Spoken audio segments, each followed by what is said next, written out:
লোক যায় সিলেটের, সারা জামাতে ইসলাম মিললে অতগুলা লোক নাই। যারা নবীকে বলে বড় ভাই, তারা কি মুসলমান? আপনি মায়ের পেট থেকে জন্মগ্রহণ করে মাকে ঘৃণা করবেন, নারীকে ঘৃণা করবেন, আপনি জীবনে কোনোদিন আল্লাহর ওলিয়া উলিয়া গাউস কুতুবের মাজার যদি কেউ ভাঙে, আমি দেখবো তার বাপের। যদি কোনো মাদ্রাসায় যদি বলৎকার হয়, তাহলে কি ভাঙিয়ে দিতে হবে? না, বলৎকার ফিরাইতে হবে। আর কোন মাজার যদি গাঞ্জা ভাঙ খাওয়া হয়, সেইটাকে ফিরাইতে হবে। মাজার ভাঙবেন কেন? 99% লোক লেখতা তোমার ধর্ম কি ইসলাম, ধর্মের তোমার সেকশন কি সুন্নি। 99% জন লোক সুন্নি লিখতো, আমরা সেই সুন্নিদের আমরা বলবেন আল্লাহ আল্লাহ বলবেন, আর ঘুষ পাইলেই পকেটে ঢুকাবেন, আপনি কিন্তু বেহেশতে যাওয়ার কোনো টিকিট পাইবেন না। বাকি বিল্লাহ, আমি জানি না, হুজুর আমাকে মাফ করেন, আমি 5 ওয়াক্ত নামাজ পড়বেন, আর সজদায় গেলেই গরু ঢাকই গেছে মনে পড়বে, নামাজ কিন্তু হবে না। মুখে আল্লাহ রসুল থাকলে চলবে না, ওই ওয়াজে আল্লাহ রসুল থাকলে চলবে না, আল্লাহ রসুল থাকতে হবে দিলে। এই দেশে যারা মুসলমান করেছে তারা হলো ওলিয়া উলিয়া গাউস কুতুব দরবেশ, তারা ওয়াহাবিরা না, নজরের ওয়াহাবিরা না।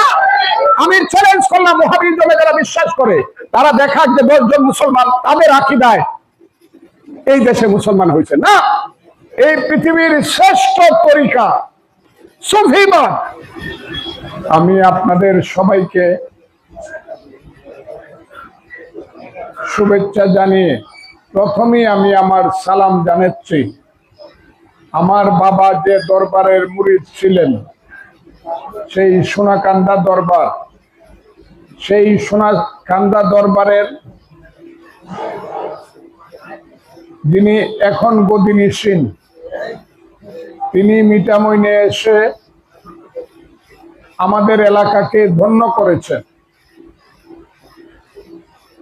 আর আমি যেদিন উনি আসবেন বলে শুনেছি, আমাকে বলা হয়েছে, আমি কোনো চিন্তা না করে আমি রাজি হয়েছি। ঠিক আছে, অষ্টগ্রামে 12টায় আমার প্রোগ্রাম আছে, আমাকে ছেড়ে দিবেন, আমি হুজুরকে অবশ্যই সালাম জানাতে যাব এবং দেখতে যাব। এবং আপনারা যে আহলে সুন্নাত ওয়াল জামাতের যে আজকে মিঠামইনে যে নবী প্রেমে আপনারা যে সমাবেশ করেছেন, সেই সমাবেশের জন্য আমি আপনাদের কাছে আল্লাহকে হাজির নাজির জেনে আপনাদের সাথে আমি একাত্মতা ঘোষণা করছি। আমার ইসলামের অনুরাগী, তরিকত অনুরাগী, আমার দিনের নবী হযরত মুহাম্মদ সাল্লাল্লাহু আলাইহি সাল্লামের শ্রেষ্ঠ প্রেমিক যারা আহলে সুন্নাতুল জামাত করেন, তারা মনে করেন শুধু আমার দিনের নবীর মাধ্যমে নয়, আমার দিনের নবীকে ভালোবেসে, আল্লাহ তার হাবিবকে ভালোবেসে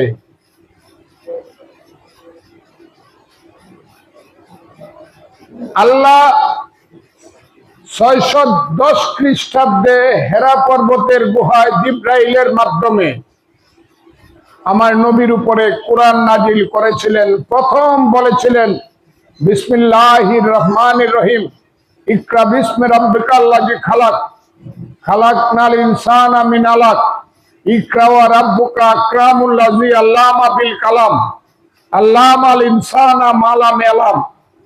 এই যে তারপর থেকে আমার দিনের নবীর মাধ্যমে আরো 23 বছর এই পৃথিবীতে আমার নবী জীবিত ছিলেন এবং মক্কা থেকে মদিনাতে হিজরত করে আমার দিনের নবী পৃথিবীর সর্বশ্রেষ্ঠ এবং সর্বশেষ ধর্ম, উনি যুদ্ধের মাধ্যমে, উনার জ্ঞানের মাধ্যমে, উনার ইনফ্লুয়েন্সের মাধ্যমে সারা পৃথিবীতে নতুন এবং সর্বশেষ ধর্ম, শান্তির ধর্ম ইসলাম উনি পরিচালনা করেছেন। এবং বারে বারে উনার উপরে আল্লাহর নির্দেশ এসেছে কোরআনের মাধ্যমে। সেই পবিত্র কোরআন শরীফ তার মাধ্যমেই আল্লাহ এই পৃথিবীতে নাজিল করেছিল, যা পৃথিবীর সর্বশ্রেষ্ঠ ধর্মগ্রন্থ। আমি আপনাদেরকে বলবো, সেই দিনের নবী যখন এই আমাদেরকে ছেড়ে চলে গেলেন, আল্লাহ যখন তার কাছে তার হাবিবকে নিয়ে গেল, তারপরে 4 জন খলিফা এসেছেন। 4 জন খলিফার মধ্যে 3 জনেই চক্রান্তকারীদের হাতে শহীদ হয়েছেন এবং তা জুমা করে। তারপরে আসলো উমাইয়া বাহিনী। উমাইয়া বাহিনীর নেতার নাম ছিল মুয়াবিয়া। মুয়াবিয়া আসলেন খলিফা হয়ে। মুয়াবিয়ার পরে যুদ্ধ শুরু হলো।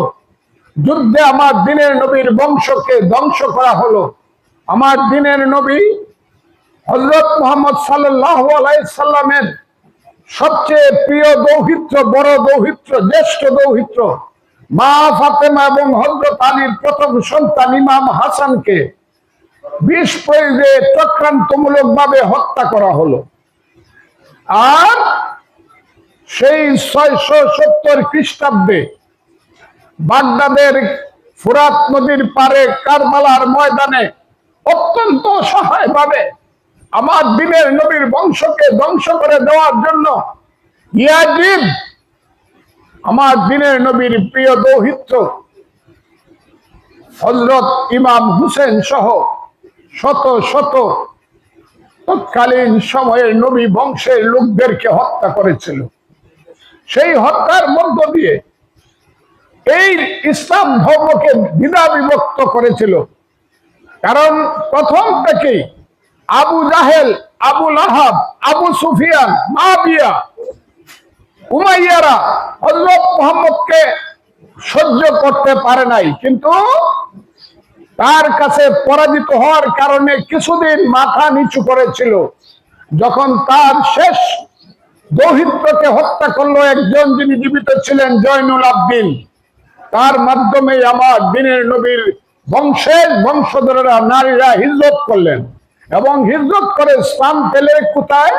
তৎকালীন সময়ে অগ্নি উপাসক একটা রাষ্ট্র ছিল।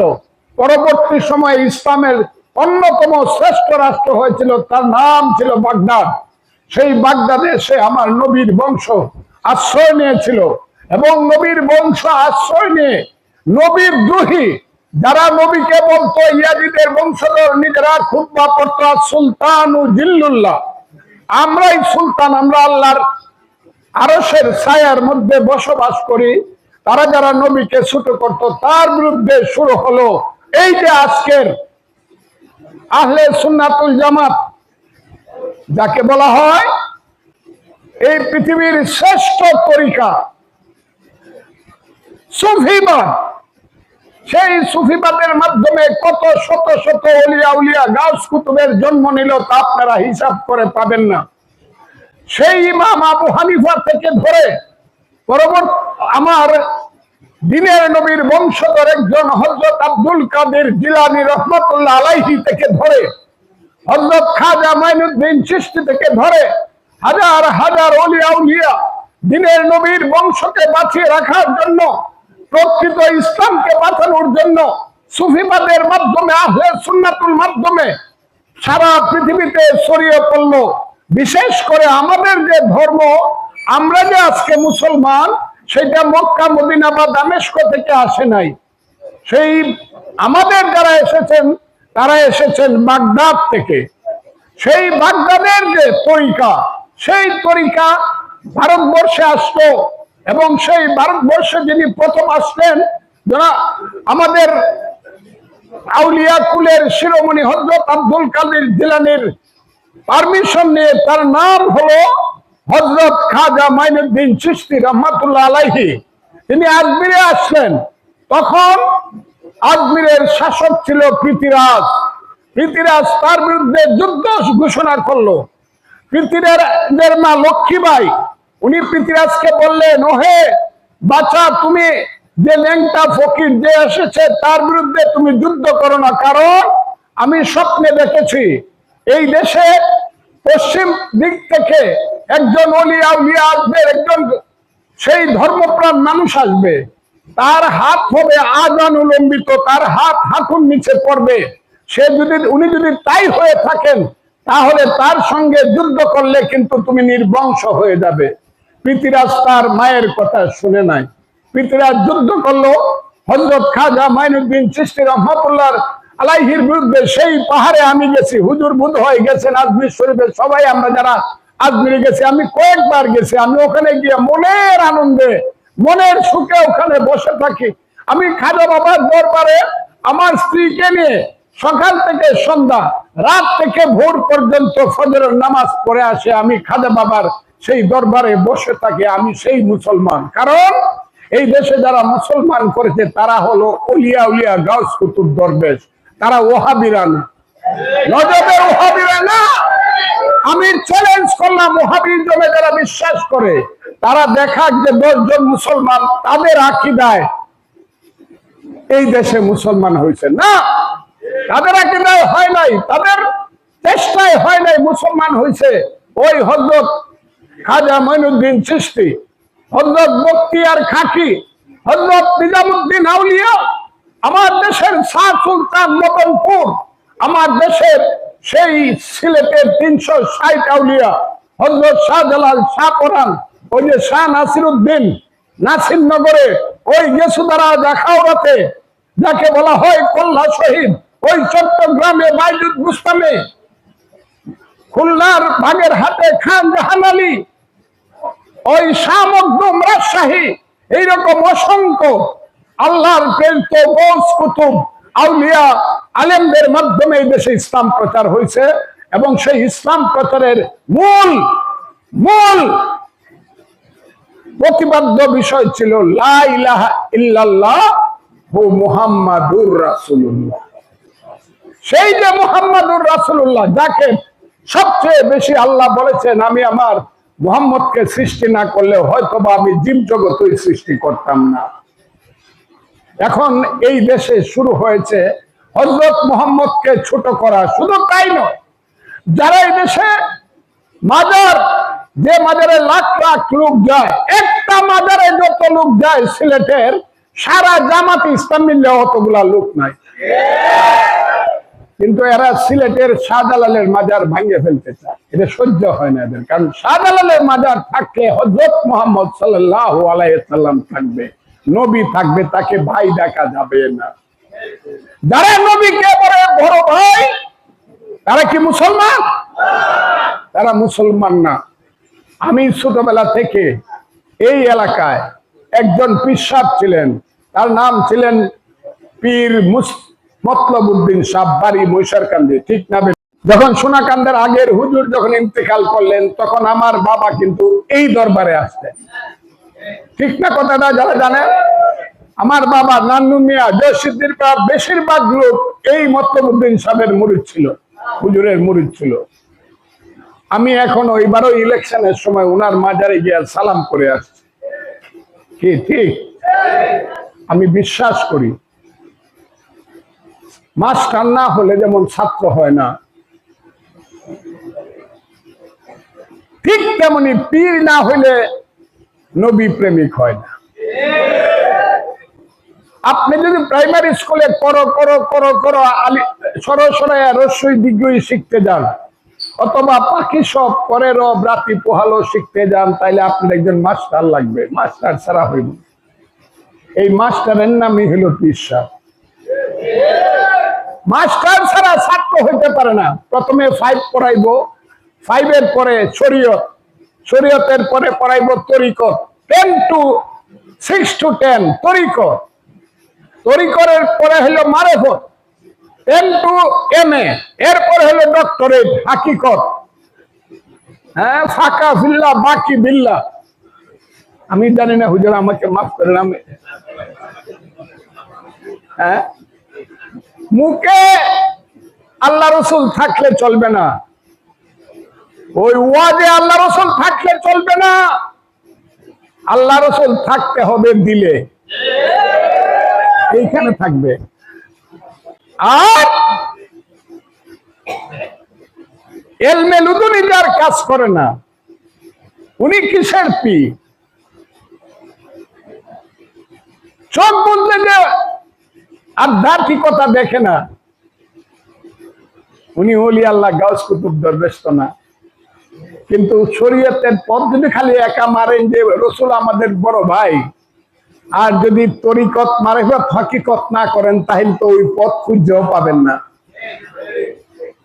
সেই পথ খুঁজতে হবে, কারণ আল্লাহর সৃষ্টি আমি ফজলুর রহমান আল্লাহর সৃষ্টি। আমি জানি না মায়ের গর্ভে আমি কিভাবে আসলাম, কিভাবে ছিলাম। কেউ মনে আছে নাকি মায়ের গর্ভে কেমন ছিলেন? তখন কে দেখাশোনা করতো আপনাকে? কে দেখাশোনা করতো আপনাকে? আল্লাহ আপনাকে সৃষ্টি করে উনি দেখাশোনা করতেন নাকি?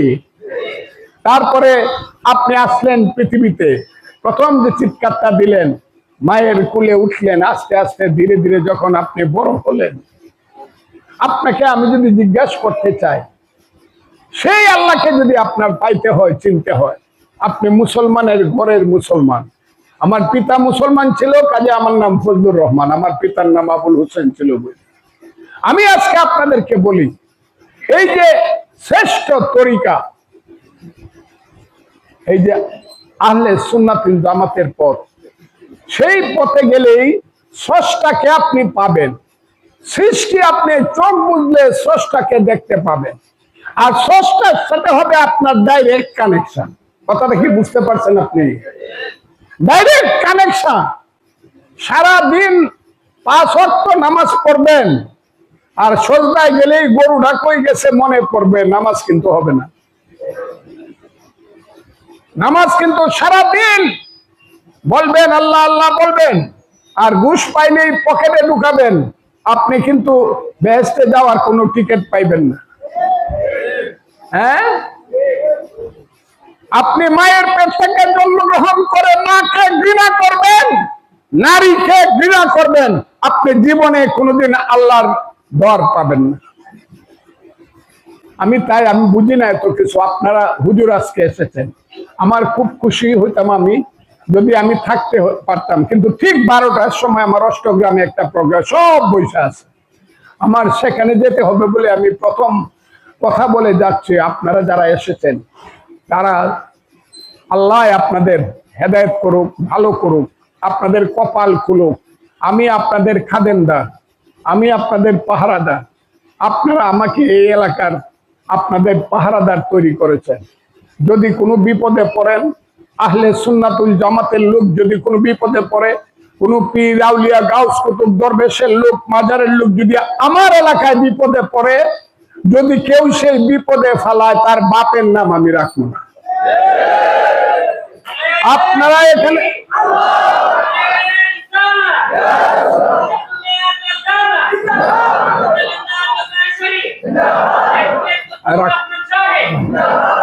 এই এলাকাতে যার যার তরিকা ধর্ম, তো আমরা সবাই ইসলাম ধর্ম পালন করি, যার যার তরিকা পালন করবেন। আপনি আরেকজনকে কাফির বলতে পারবেন না।